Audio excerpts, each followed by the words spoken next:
Entre tanta tristeza, yo soy alegría. Entre tanta pobreza, yo soy bendición. Entre tanta religión, yo soy Cristo. Entre tanto rencor, Yo soy perdón. entre tanta muerte, yo soy vida. Nueva iglesia soy. Nueva iglesia. Nueva iglesia soy. Nueva iglesia soy. nueva iglesia soy. Nueva iglesia soy.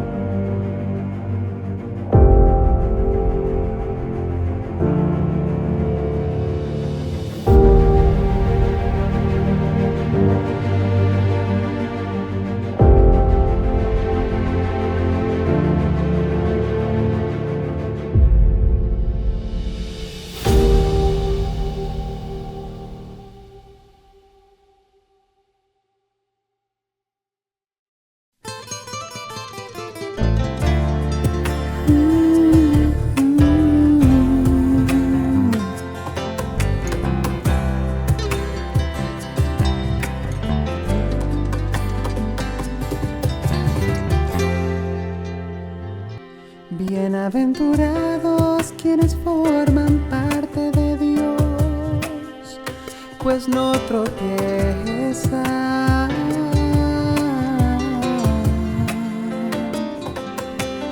Ellos son los hijos de Dios, los salvadores que no pueden tropezar.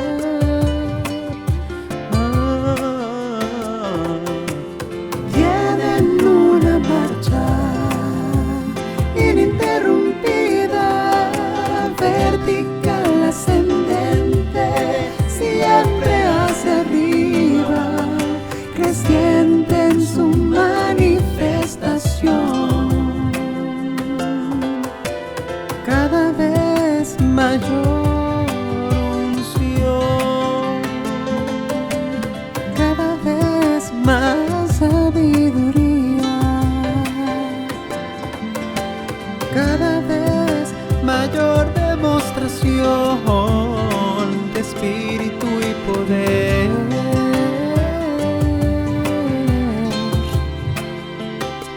Es una evidencia en carne de que está viniendo el Hijo de Dios.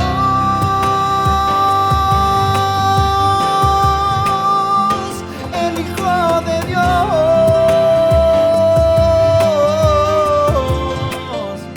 el Hijo de Dios, el Hijo de Dios.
Ao longo deste oceano da palavra, vamos encontrar do princípio ao fim um processo quase como um confronto entre a dualidade e a unidade.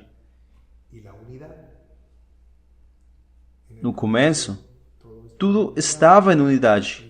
Depois, se abre para a dualidade e para voltar-nos à unidade. estamos apresentando resumidamente toda a história disso. Exemplo. As águas se separam e deixam ver o seco, o que é a terra, né? A escuridão se separa e a luz aparece. A luz não é criada, porque Deus é luz. Mas a presença da luz em meio de uma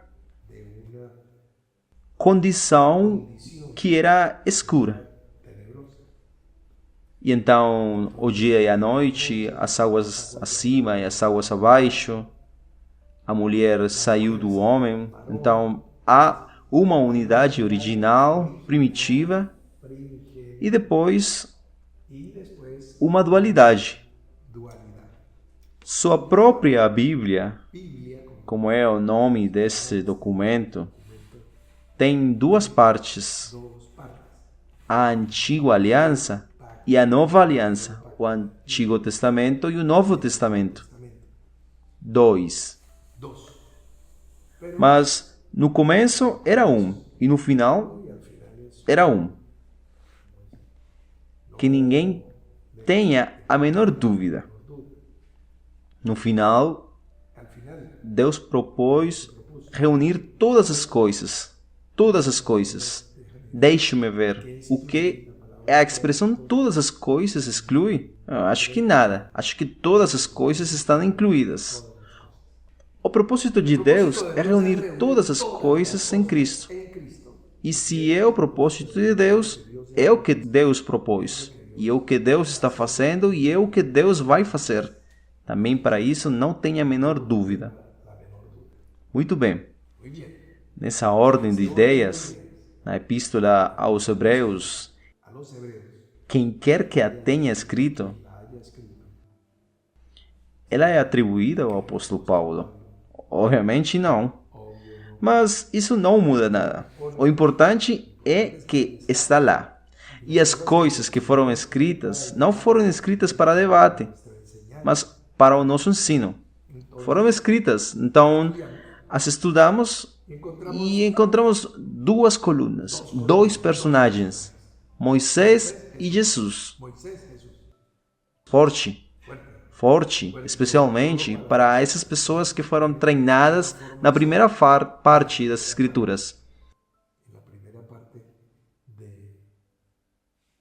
que é a parte chamada Tanaj, ou seja, a Torá, os Nevim, os Ketuim, a Tanaj.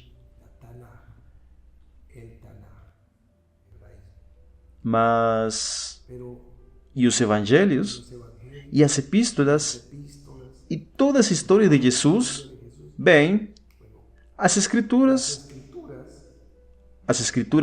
hebraicas, o Antigo Testamento, diz de Jesus que dá testemunho dele. O judaísmo, ele diz que não, né? Que ali não diz nada sobre Jesus.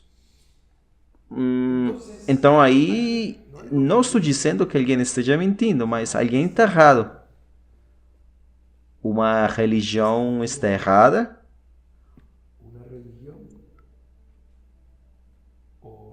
Ou o homem que deu o testemunho que ele deu. Bom, cada um tem que escolher. E se diz, que eu quero ir nas raízes erradas.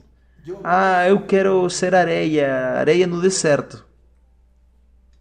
Olha, quem nasceu para ser vaso de planta não sai do corredor. Costumava dizer minha avó. Eu não sei o que quer isso dizer. Porque ela também disse, aquele que vai ser levado pelo diabo desde criança não reza. Então, se eles se querem matar sozinhos, assim como diz a Escritura, vós, os que vos justificais pela lei da graça, tendes caído. Ok. Vou tentar dar sentido e coerência à história da dualidade, da unidade e tudo isso. Bem, Historicamente, Moisés aparece primeiro que Jesus. Claro, porque apenas 25 gerações se passaram para Moisés aparecer. A morte reina de Adão a Moisés. A Escritura diz. Se me ajudam aí com os textos, ou com o suporte aqui com os caracteres, o texto bíblico que nos diz isso. Que se a vida do homem dura 80 anos, então 25 gerações de 80 anos são 2 dias. Mas uma vez se cumpre a profecia de Oséias 6:2, nos dará vida após 2000 anos. Depois de 2 dias. Essa é a hora da morte. Isto é, desde que Jesus morreu. Todos nós morremos.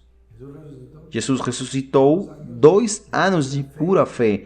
Mas a experiência de uma vida renovada e a dinâmica de uma igreja gloriosa que tem como fundamento a esperança da vinda ou parousia do Senhor Jesus Cristo, é no 3º dia.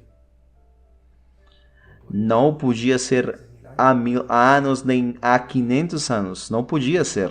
Mas por quê? Porque a Escritura não pode ser quebrada. Então tinha que se cumprir a profecia que Jesus disse. Como Jesus disse. Desculpem aí, mas não é como Moisés o disse. É como Jesus disse. Como ele falou, podem destruir este templo que no 3º dia o terão levantado. Alguns reclamaram, 46 anos de construção do templo, da restauração gloriosa do Herodes que fez em Jerusalém. Para eles se levavam as contas.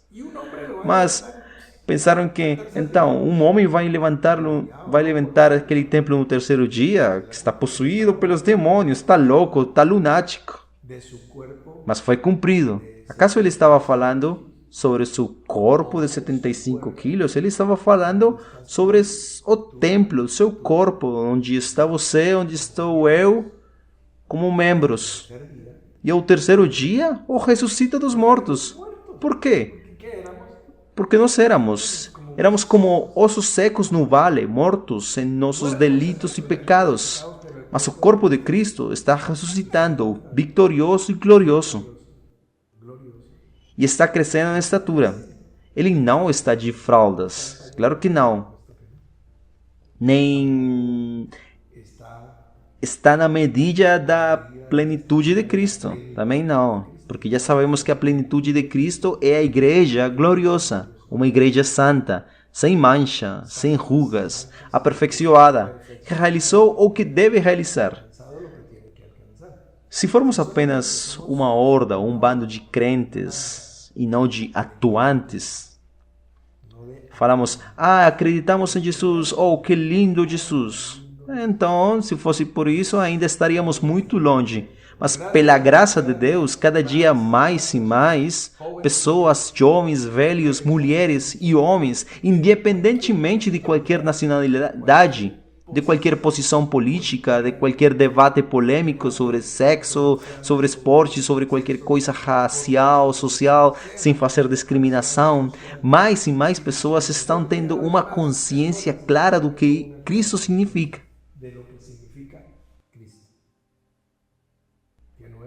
Que não é a religião que se baseia naquela palavra Cristo, não. É a presença viva do Senhor em sua vida e na minha, sem discussão, sem debate. Bom, isso por uma parte. Por outra, pois já que Moisés é o primeiro, vamos começar com Moisés. Em hebraico, Moshe. Moisés. Você se lembra do famoso Moshe Dayan, na Guerra dos 6 Dias, em 1967? Um homem que tinha um tapa-olho lutando contra as forças árabes que queriam expulsar Israel do seu pequeno território. Então, uma pequena parte de 21 mil quilômetros quadrados E graças a essa guerra, o Israel dobrou seu território. Bom, isso é interessante. Não é uma posição política, é histórico. Moshe, que está escrito com o mem, Moshe, sim. Com o mesmo mem que está escrito Mashiach, ou seja, o Messias, ou seja, Moisés e Jesus, ambos estão escritos com a M.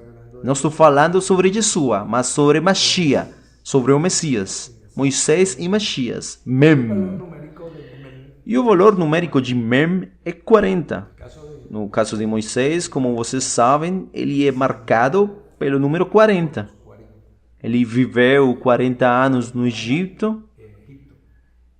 Depois, a saída do Egito não foi de centenas de milhares de pessoas, não. O primeiro foi de quem? De Moisés. Ele foi o primeiro que saiu, claro. Ele saiu quando matou aquele egípcio. Porque sempre tem que sair um. Abraão foi o primeiro em Canaã e pagou o preço e comprou o campo de Macpela.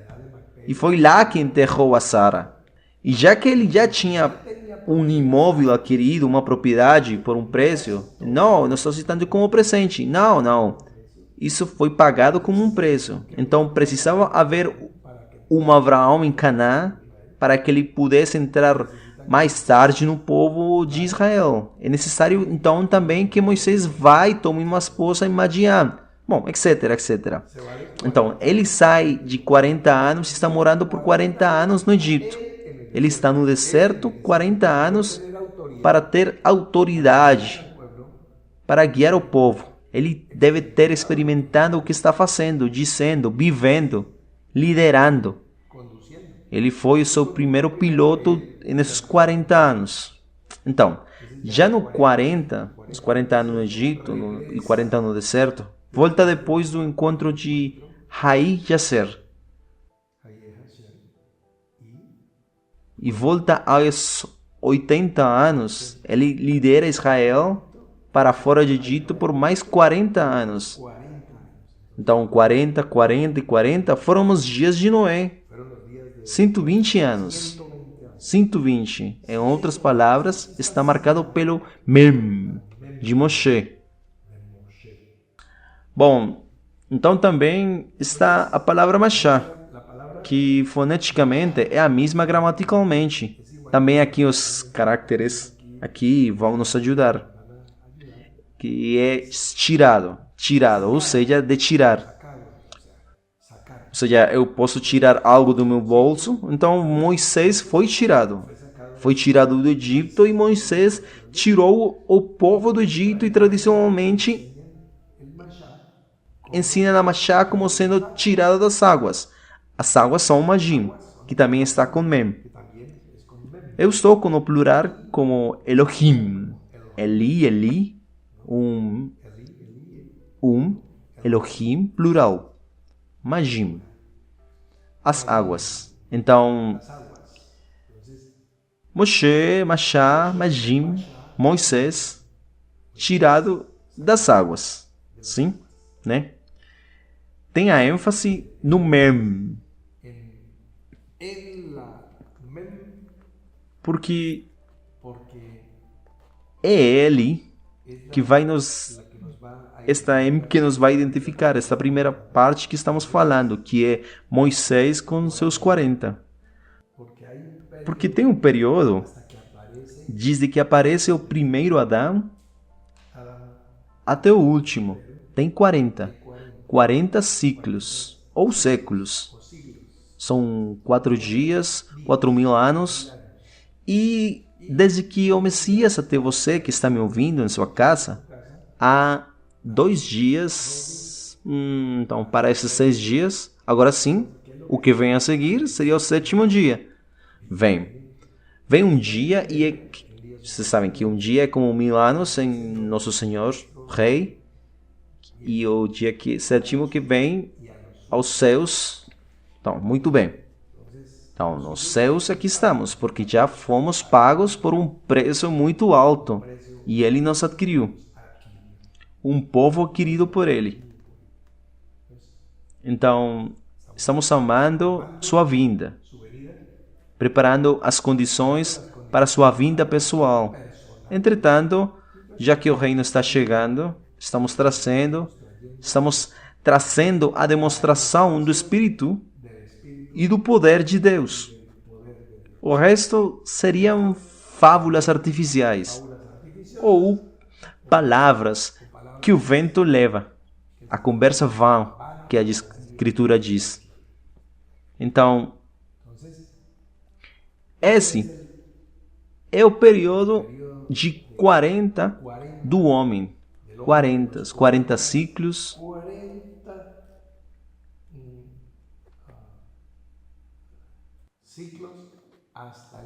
40 ciclos até o Messias, que vai nos revelar o grande problema até hoje das religiões que discutem o nome de Deus. Que se orarmos no nome do Pai, ou no nome de Jeová, ou em nome de Jesus,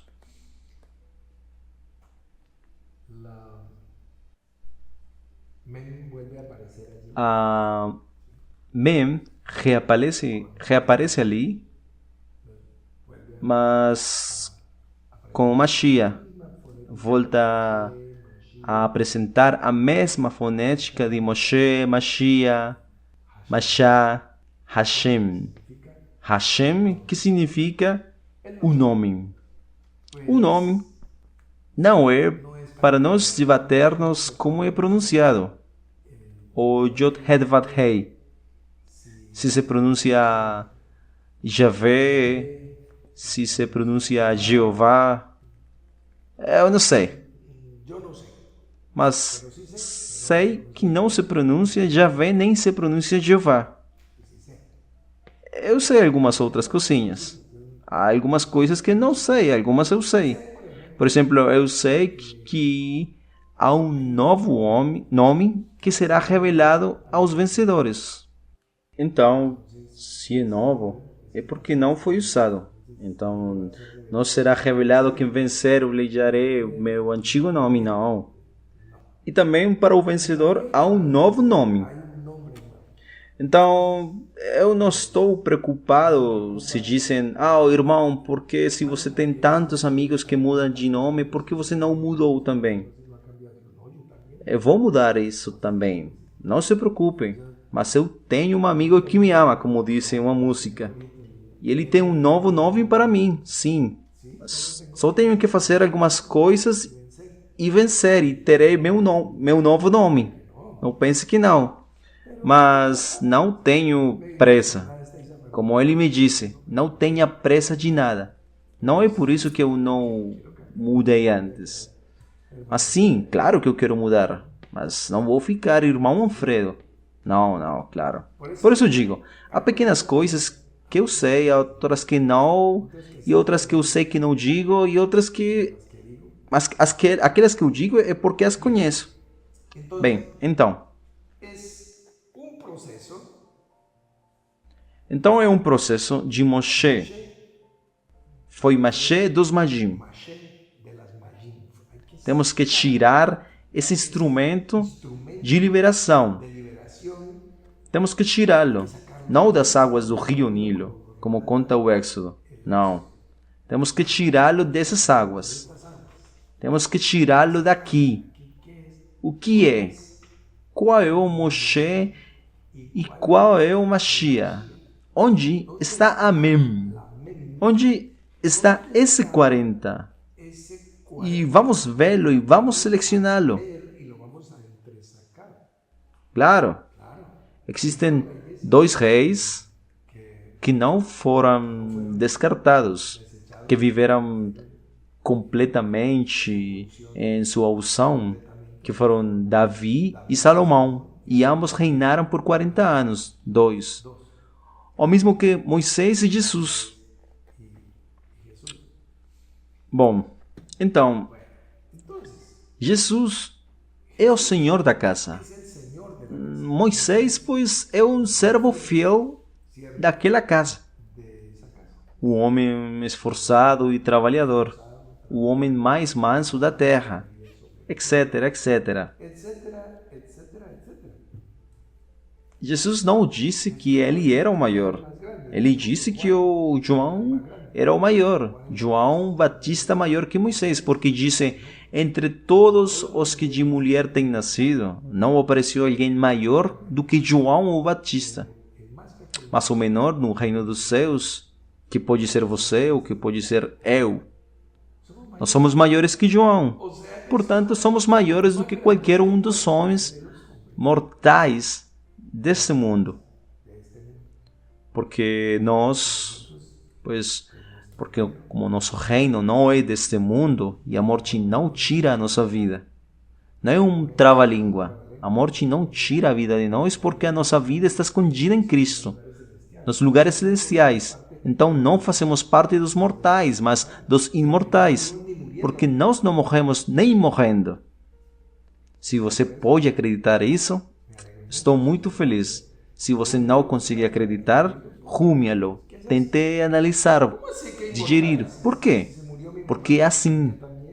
Como assim que imortal? Se minha mãe morreu, a minha também. Mas eu sei que o meu Redentor vive. E eu sei que meu Redentor é o Deus dos deuses. E eu sei que Deus não é um Deus dos mortos. Então, minha mãe acreditava em Jesus Cristo como meu pai. Eu mesmo os batizei em nome do Senhor. Então, eu sei que eles vivem em sua presença.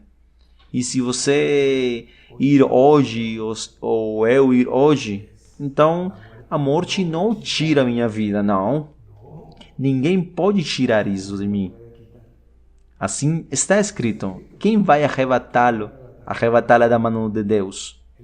Ele é o autor da vida. Tá vendo? Então, glória, honra e imortalidade fazem parte da sua herança e da minha. Essa parte foi filmada? Tudo bem.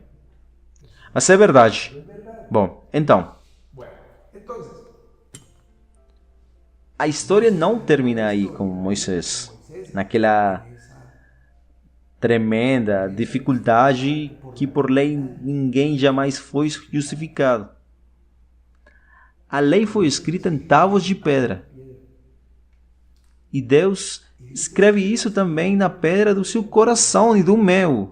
Mas Ele trabalha nessa matéria-prima e a transforma em carne. Não apenas transforma a água em vinho. Ele não apenas transforma o rio em sangue, mas transforma a pedra em carne. É uma operação estranha, o que acontece no seu coração e no meu. Mas é metafórico, claro, né? Ninguém vai ter um coração literalmente de pedra, porque então, como ele bombeia sangue, né? Não é literal, senhores. É no espírito. Se não for literal, não tente aplicar a parte que diz as vossas mulheres estejam calhadas nas igrejas. Não é literal. É espiritual, senhores. Ok. Vamos continuar. É espiritual. As palavras que eu tenho falado são espírito e vida, diz o Senhor. Então, se elas são espirituais e são espíritos, como eu vou interpretá-las carnalmente, acaso? Porque então, não atarás a boca ao boi que trilha o grão? É isso que significa? Por favor, apenas leia e entenda o que é uma revelação espiritual. Há uma mensagem que não está lá, superficialmente, que você tem que cavar um pouco e você tem que tirar da água. É o Moshe, o machado dos Magin. Temos que tirá-lo das águas e então vamos tê-lo. Ele crescerá como filho da filha do faraó. Muito bem, porque primeiro, nossa primeira consciência é mundana, que é Misraim, Egito. Na palavra, nas Sagradas Escrituras, é Misraim, também com Amém. Sim. Então, para sair da Misraim, primeiro precisa ter uma experiência pessoal. Ah, não, que eu quero sair eu, minha casa inteira. Olha, primeiro um cego não pode guiar outro cego. Primeiro você tem que ser você. Parece egoísta, né? Parece egoísta. Mas para chegar no segundo andar, você tem que começar no primeiro. Sim, o primeiro, primeiramente o animal, depois o espiritual. Eu vou te dar um exemplo. Moshe. Vamos ver Moshe. Quando Deus o chama. O chamamento de Moshe. Capítulo 3 do Éxodo.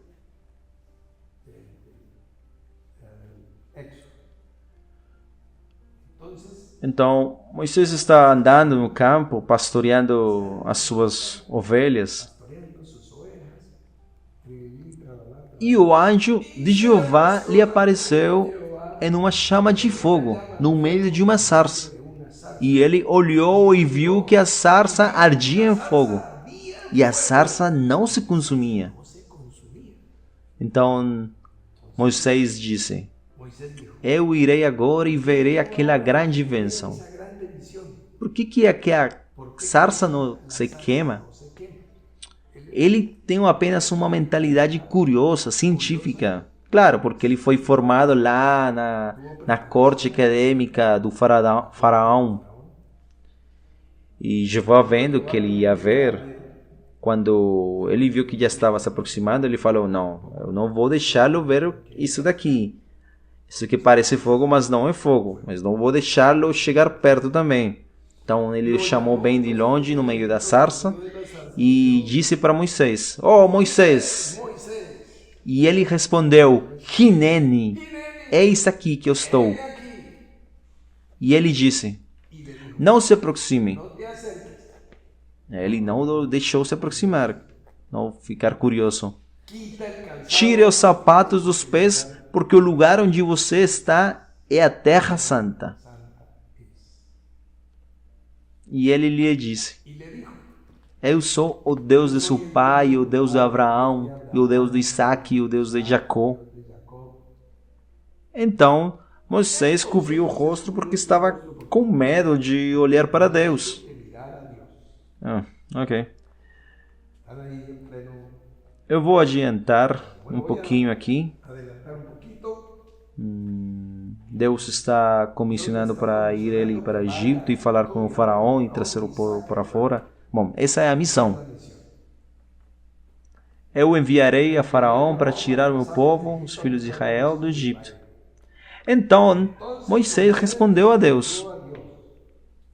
Escute a resposta de Moisés.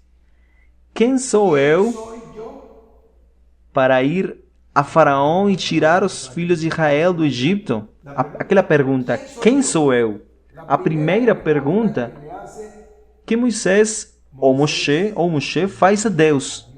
E é isso que eu quero destacar e dar como exemplo nesta noite. Quem sou eu? Que é a pergunta que todos nós temos que fazer para nós. Antes da próxima pergunta. Que já pergunta, indaga, investiga. Quem é o que está te enviando? E então Moisés disse a Deus: eis que quando eu for aos filhos de Israel e lhes disser: o Deus de vossos pais me enviou a vós, e eles me disserem: qual é o seu nome? Que lhes direi? Então, já está perguntando, está chegando ao cerne da questão. Aquilo que estudamos no livro de Bereshit, quando você tem um nome, você tem todo o conhecimento e o poder. Então, Deus respondeu a Moisés: eu sou o que sou. E ele disse: assim dirás aos filhos de Israel: eu sou, me enviou a vós. Eu sou, eu fui, eu sou, eu serei. Ele me enviou para vocês. Aí não há um nome ainda. Bem, primeiro, a primeira pergunta quem sou eu? É o que temos que saber. Eu tenho que trabalhar aqui. Eu não posso amar a Deus se não amo meu irmão que vejo. Se não amo meu irmão que vejo e digo que amo a Deus e que não vejo, então sou mentiroso. Isso o apóstolo João nos ensina. Eu tenho que amar meu irmão. Tenho que amar meu próximo como a mim mesmo. Então tenho que me amar, sim. Para me amar, tenho que ver minha salvação, minha redenção, minha unção, meu crescimento, a minha santificação, é claro. É claro, tenho que me ocupar para dar vida ao meu povo. Então, parece egoísta, hein? Mas primeiro, quem sou eu para ir ao faraó? A primeira coisa é se conhecer a si mesmo. O que temos trabalhado repetidamente. Primeiro o animal e depois o espiritual. Você tem que saber quem é você. Porque se você não sabe, o que você vai fazer é começar a colocar remendos tirados daqui e vai colocando e você vai ter um discurso religioso.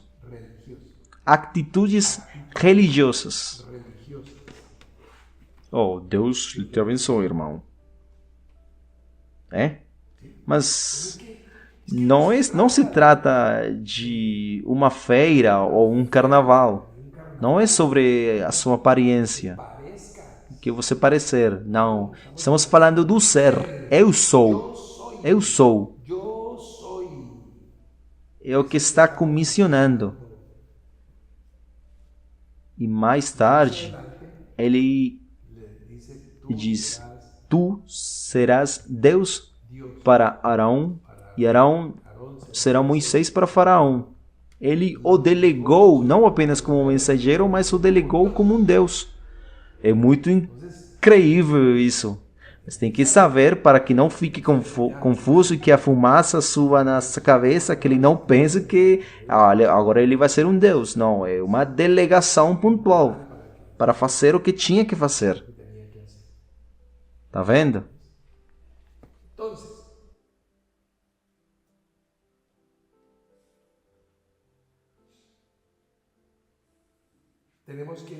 Então, temos que ver que se ficarmos na unidade de Moshe, o que aconteceu com o Mashiach, o que aconteceu com o Senhor Jesus, portanto, é apresentado para nós uma dualidade, uma nova aliança, um novo testamento, um novo pacto, um novo sacerdócio. Aqui estava a lei do pecado e da morte, e aqui está a lei do espírito da vida. Não é que a lei tenha sido abolida, mas que vem a palavra da revelação e o Espírito que nos guia em toda a verdade. E podemos entender o que foi escrito ali, porque já temos a capacidade, temos a pedra de Roseta em nossos corações para traduzir, para entender que as palavras que o Senhor nos falou não são palavras mortas, esculpidas em pedra, mas palavras vivas, dinâmicas, que se movimentam. É que é o verbo que se encarna, que vive. Então, aí está. Uma segunda parte, isto é, como uma saga, para nos levar a uma mensagem que vai se encerrar. Quem estabeleceu a Páscoa e por quem? A primeira grande festa, a saída do Egito, é celebrada naquele Peshach, naquela noite quase apocalíptica da última noite, quando se cumpriram os 430 anos de Israel em Misraim. Naquela noite, então, foi a ceia do Cordeiro com ervas amargas, com pães, bem, um grupo grande para que tudo possa ser comido, mas nada devia ser deixado, e se sobrar alguma coisa, ele seria queimado no fogo, mas nada tinha que ser desperdiçado, todo o cordeiro consumido, etc. Todo aquele simbolismo que já estudamos bastante. Bom, o vaso que Deus usou para estabelecer aquela primeira parte, que é o passo da casa da escravidão para a liberdade, que já não é mais sair das águas do Magin, mas agora é sair do Mitzraim, também Mem. Então, caminho para onde? Caminho até o Mashiach. Claro, até que não seja revelado, né? O que há ali. Porque não há nenhum outro nome dado aos homens debaixo do céu pelo qual devamos ser salvos. É por isso que Deus o exaltou ao mais alto e lhe deu um nome. O nome que está acima de todos os nomes. Hashem. Qual é o nome? Qual é o nome? Jesus? Bom, você pode chamá-lo de Jesus, mas seu nome não era Jesus. Esse é um nome que a gente usa de carinho, com família. Mas também não é Yeshua. Não, é um nome. Deus lhe deu um nome. Mas nos aproximamos a ele em nome de Jesus. E tudo bem, é válido. Eu lhe disse que minha mãe costumava me chamar carinhosamente de Fred. Mas se você olhar na minha carteira de identidade, não há nenhum Fred lá. Mas não é um crime, não é uma substituição, não. Ela me chamava de Fred por carinho, por amor. E é válido. E eu como anseio de ouvir novamente, quando estivermos juntos novamente, na casa de nosso Pai. E eu ouvirei, claro. Mas também saberei meu novo nome e eu vou lhe dizer: bom, o Fred já foi até aqui, porque agora este Novo Testamento né? Agora é este novo tempo. E assim por diante. E não dizer, não, é que tem que ser um nome exato e no hebraico, porque senão seria um pecado muito grave. Tudo bem, então aí eu teria que ir a visitar minha mãe no inferno, porque ela não ter me chamado de Alfredo. Porque quando ela me chamava, tipo, de Alfredo, que me chamava assim algumas vezes, quando ela me chamava de Alfredo, era porque as coisas eram sérias. Quando ela me chamava de Alfredo, era porque alguma coisa estava acontecendo. E eu pensava, nossa, será que eu quebrei alguma coisa que não me lembro? Que a coisa era séria, daí o que seguia era um castigo, uma surra, algo muito forte. Mas sempre que fosse de carinho, estava tudo bem na casa. Tudo na harmonia. Tudo bem. Então, foi o Moisés quem trouxe aquela festa, aquela primeira grande celebração. Você vai ver isso lá em Levítico, capítulo 23. As 7 festas, a Páscoa. Mais tarde, você vai descobrir que a lei estabelece. Vamos ver o texto lá. No livro de Números, capítulo 9. Olha, 6, 8 e 9. Celebração da Páscoa. Vamos ler um pouquinho. Eu às vezes olho para lá e às vezes me confundo com esta câmera daqui. Celebração da Páscoa. Então, versículos de 1 a 7. Aqui está, diz a palavra que o Senhor falou com Moisés no deserto do Sinaí. No segundo ano depois que o povo saiu do Egito, no primeiro mês, dizendo: celebre nos filhos de Israel a Páscoa em seu tempo determinado, porque o calendário começa aí, começa com uma primeira festa. Então, no primeiro dia eles saíram, e quando eles completaram o segundo ano, no primeiro dia disseram: nós vamos a celebrar a Páscoa.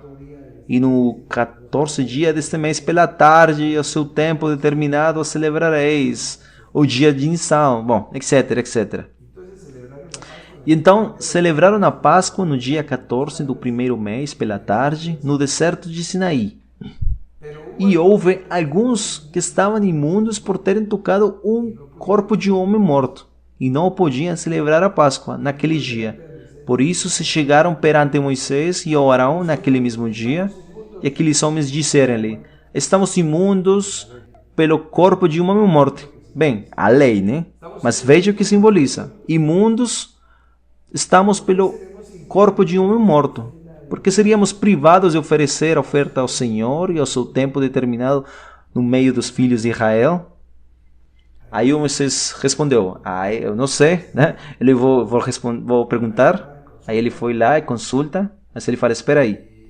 E aí depois consulta e que diz: então falou o Senhor a Moisés dizendo: fala para os filhos de Israel dizendo: quando alguém entre vós ou entre as vossas gerações for imundo por tocar corpo morto, e aqui vem a porta aberta, ou se achar-se em jornada longe de vós, como por exemplo nós que estamos um pouco bem longe de Sinaí, contudo ainda celebrará a Páscoa ao Senhor no mês segundo, no dia 14 à tarde. Veja isso. Ele lhes dá uma segunda oportunidade, né? No primeiro ciclo das lunações, no primeiro mês, que são as 4 luas do primeiro mês, transcorrem nas 4, hein? Não, é no segundo mês, sim. No mesmo dia, no dia 14. Então,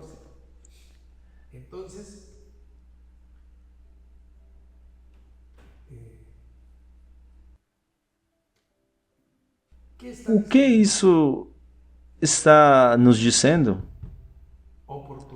Que há uma oportunidade e há uma nova Páscoa e uma data que não foi estabelecida. E dizem: mas essa sim é de graça para aqueles que foram contaminados por um morto. Sim, é que houve um morto. Mais tarde eu lhes contarei novamente sobre aquele morto que deu sua vida por você e por mim. E esse morto morreu sob condições de anatema, porque estava carregado de pecado. E com Cristo você e eu fomos crucificados juntos. Mais imundícia não é possível, que é o que vem antes da grande limpeza que nos dá tão grande redenção e salvação. Roupas brancas, brancas e imaculadas. Ninguém poderá acusar os escolhidos de Deus, porque fomos alcançados pelo amor de Deus. O amor de Deus foi derramado em nossos corações e por meio do amor cumprimos os 613 mandamentos, estatutos, preceptos e ordenanças que estão aqui, impossíveis de cumprir. Mas aquele que ama cumpre toda a lei. É por isso que o apóstolo Paulo diz: eu vos mostrarei um caminho mais excelente, mais excelente.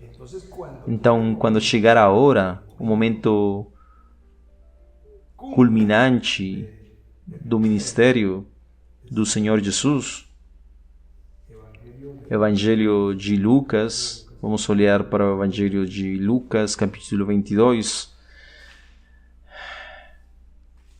Então,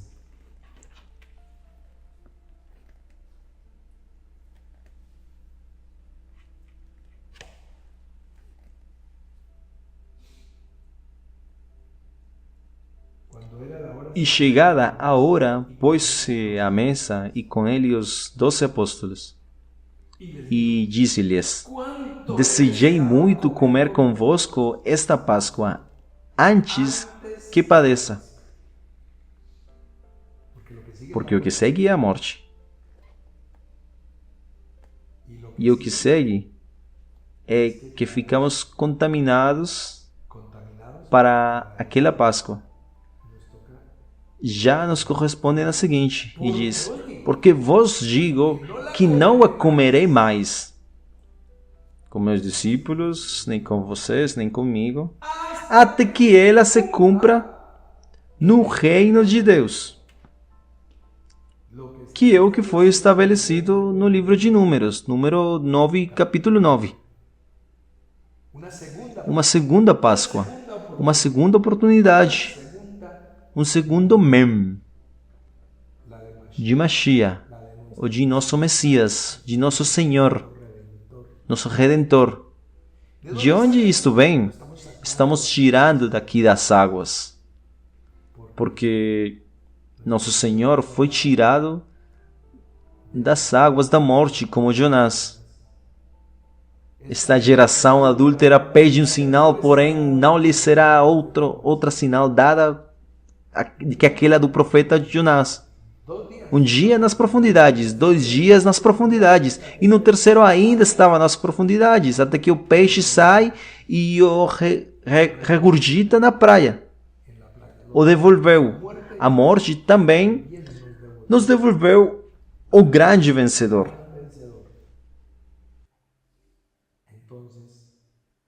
Então, por isso, Jesus citou aquele profeta Galileu, que era o seu conterrâneo. Temos também que citá-lo. E, além disso, Moisés também vence a morte, como todos nós que morremos em Cristo. Ele morre, mas depois o veremos quando Jesus foi transfigurado e 3 de seus discípulos o viram. Eles viram sua glória, glória como a do unigênito do Pai, cheio de graça, resplandecente como o sol. E lá estavam Moisés e Elias. Elias, que foi levado sem ver a morte, e Moisés, que foi levado morrendo. Em outras palavras, todos, seja que morramos ou não, uns e outros, todos os Moisés e todos os Elias, se sua avó morreu, se sua tia Gertrudes morreu, se sua mãe morreu, se você morreu, ou minha mãe, ou minha tia, minha avó, ou eu, ou não, estaremos na companhia daqueles que não morreram como Elias, porque nem todos nós dormiremos, diz a Escritura. Ou estaremos naquele que morreu como Moisés, mas uns e outros estaremos com o Senhor Jesus e seus discípulos. Então, esse é o contexto desta época. Opa, 48 minutos.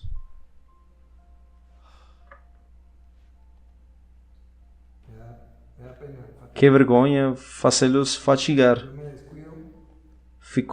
Me descuido um pouco e quando eu olho de novo, passa muito tempo. Então, eu prefiro parar, já que estamos acordados, conectados. De qualquer forma, são 4.000 anos desde o início até Jesus, até o Mem de Mashiach. 4 grandes ciclos, 4 grandes dias esses. Dias porque um dia é como 1000 anos. No relato de Bereshit, de Gênesis, diz que Deus fez as coisas um dia e também no segundo dia, no dia 3, 4, 5, 6 e o 7º é o Shabbat, o descanso.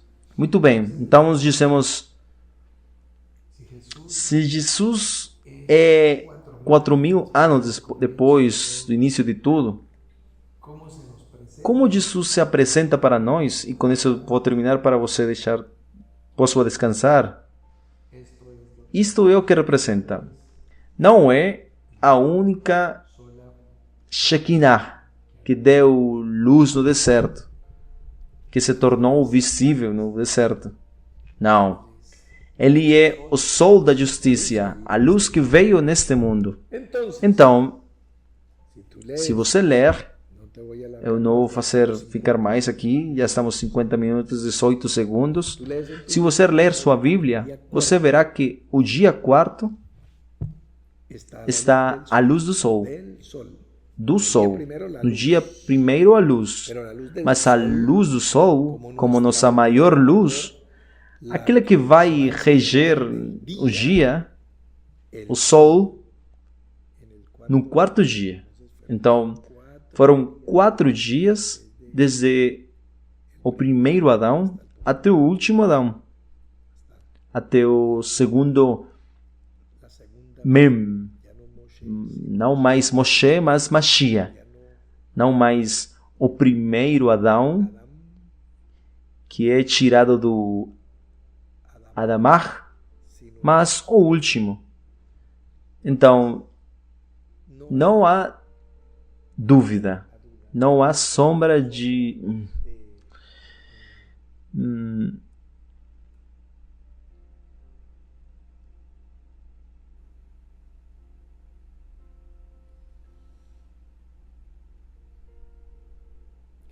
não deixe seu coração ser perturbado por nada. Sim, já, descansa. Já isto foi assim.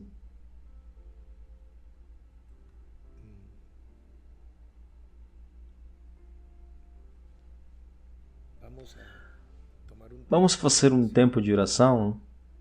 Não sei o quanto isso produziu em sua vida. O meu papel é agitar as águas. Aí você vê se entra ou se deixa entrar ou sei lá. Mas as águas, não só as águas da palavra, mas as águas que já correm dentro de você como rios de água viva, para que você sinta e experimente a vivificação e possa tomar a decisão certa, porque de isso se trata, que você tome decisões, não que você acumule informações e tenha conhecimento. Se eu tivesse todo o conhecimento e toda a ciência, toda, e não tiver amor, eu não sou nada. Se tenho amor, mesmo sabendo pouco, já cumpri toda a lei. E isso está perfeito. Então, eu não sou um contribuidor de informações. Ou como eu já falei em dias passados, eu não sou um gerador de conteúdo, não. Eu apresento a você o gerador de conteúdo. E dele, eu o apresento a você, para que você possa ter intimidade com ele. Entre na sua morada espiritual, aquela que você tem. Essa é. Ama a terra onde você nasceu. E a partir daí vamos trabalhar. Vamos crescer. Vamos prosperar espiritualmente, claro. Mas a partir daí, entre no seu quarto e feche a porta. Ore a seu Pai. E aquele que vê que você está fazendo isso em segredo, tornará visível a operação do que tem que acontecer na sua vida. Ele irá recompensá-lo em público. Então, onde quer que você esteja, em casa, na sua sala de estar, na sua sala de jantar, na sua cama, viajando de avião, em um veículo, carro, o que for, que seja. Se você estiver sentado em frente da sua casa, onde quer que esteja, o Espírito está presente. Pode haver barulho ao seu redor, eles podem até fazer pirotecnia, os vizinhos podem estar fazendo barulho. Não, entre em seu aposento. Entra. Para de prestar atenção ao som de fora, até que você não ouça mais, apenas escuta o silêncio. E começa você, porque primeiro vem um animal. Não espere que Deus fale para você ainda. O animal primeiro. Comece. Abençoe. Agradeça. Você já ouviu tudo sobre ele, sobre a segunda oportunidade que há desta segunda Páscoa? Acaso isso tem a ver? Que tem a ver com você? Você será contaminado pela morte? E bendito Deus, obrigado, Senhor, porque você abriu a porta para mim, para eu poder me sentar na mesa no reino dos céus e partir o pão e beber o cálice com você. Oh, sim, Senhor. Porque há um texto bíblico que diz... Há um texto bíblico que diz isso. E com isso eu vou terminar. Já estou como um circo pobre. Falando, a petição de público mais 15 dias e aí sim vamos embora. Falando, as crianças entram com 2 crianças por um ingresso. Mas já vou terminar. O apóstolo Paulo escreveu sobre a ceia do Senhor. Porque eu recebi do Senhor o que também vos ensinei, que o Senhor Jesus, na noite em que foi traído, tomou o pão e, tendo dado graças, e partiu e disse: tomai e comei, isto é meu corpo, etc, etc. Você já conhece essa parte da Escritura. Você já ouviu isso milhares de vezes no contexto religioso. Versículos 23, 24, 25... Fazei isto todas as vezes que beberdes em memória de mim. E o versículo 26 diz o apóstolo Paulo: porque todas as vezes que comerdes este pão e beberdes este cálice, anunciais a morte do Senhor, até que venha. Alguns me perguntam: irmão, e por que não partimos o pão outra vez? E minha resposta é simples: não quero anunciar a morte do Senhor. Eu quero anunciar que meu Redentor vive. Quero anunciar a ressurreição do Senhor. Quero anunciar a vitória do Senhor sobre a morte. E sim, eu quero partir o pão com o Senhor. Ele disse: não comerei mais esta Páscoa até que ela se cumpra no reino de Deus. E ali sim, aí eu quero comer aquele pão e beber aquele cálice. Não para anunciar a morte, para anunciar a vitória completa. Por isso, bom, temos que ler, como minha avó costumava dizer. Bom, vamos orar. Pai, muito obrigado, porque você faz todas essas coisas novas. Você pode estar orando aí na sua casa, onde quer que esteja. Ora, não importa o que eu estou dizendo aqui, assim como se estivéssemos um pouco loucos, tolerando um pouco de loucura. Pai, muito obrigado por esta segunda oportunidade que você nos dá. Por esta oportunidade de comemorar a saída da casa da servidão. Este Misraim que nos tinha sujeitos a uma condição terrena, a minimal de servidão. Não importa as dificuldades do deserto e as vicissitudes da guerra para entrar na promessa. Mas é isso que pulsa e que arde em nossos corações, da mesma forma que aqueles discípulos que estavam com você no caminho de Emaús. É assim que nossos corações ardem hoje, Senhor, de desejo. E aqui está a nossa palavra, a nossa disposição.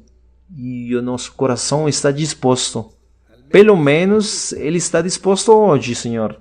Se todos os dias tivermos que lutar e venceremos cada dia, de dia em dia. Mas hoje, os nossos corações estão aqui diante da tua presença, que foi o que você pediu. Dê-me, meu filho, seu coração, Bom, aqui está, Senhor. Você tem o coração de todos esses filhos, filhas, em todos os lugares onde seu coração está. Ele está em uníssono com esses corações e todos se curvam para ouvir a oração uns e outros em detalhes, de todos, desde o mais velho até o mais novo. Todos, até as crianças podem estar orando e o Senhor está ouvindo sua oração. Bendito Pai, muito obrigado. Muito obrigado, porque entramos neste 8º mês, neste novo começo, e você nos dá esta oportunidade, Senhor. Oh, sim, Senhor, obrigado. Porque se em julho fomos abençoados, no 8º mês a bênção será clara, precisa, mas não sem luta, não sem esforço, mas com certeza que é e será. Obrigado, Pai.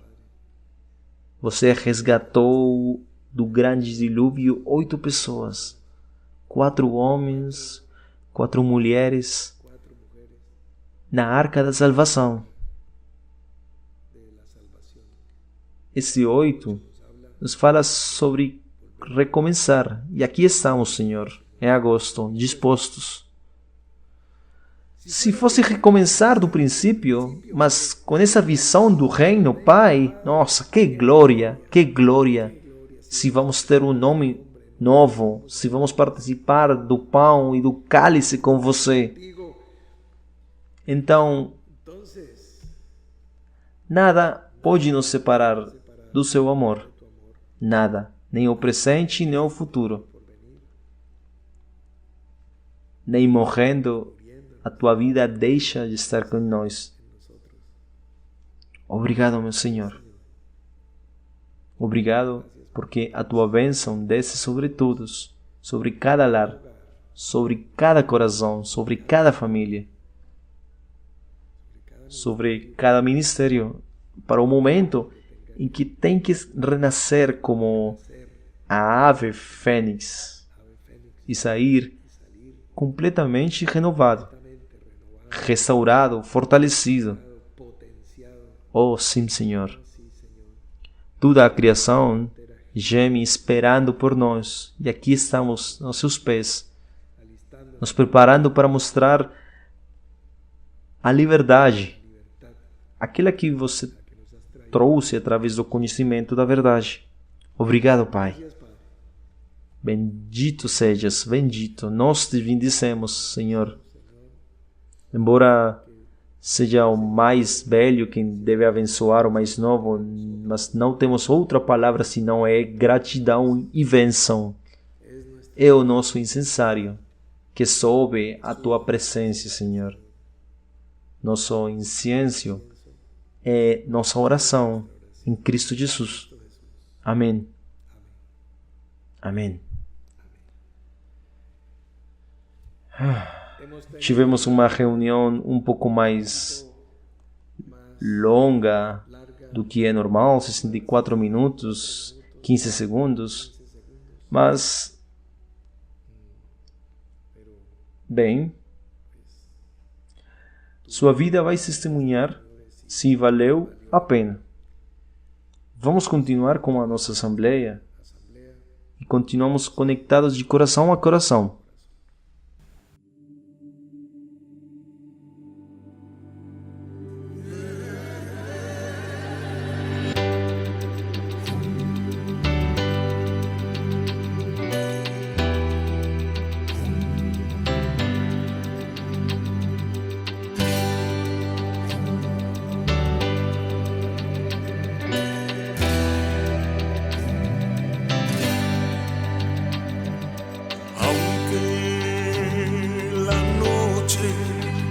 cegará mis ojos, no pararé, aunque la tormenta moviera los mares,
aunque esta noche se alargue, aquí yo estaré, Señor.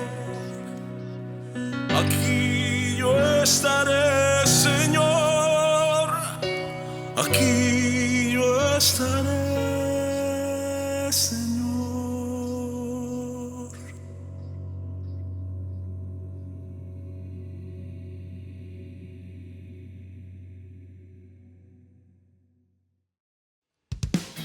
Entre tanta tristeza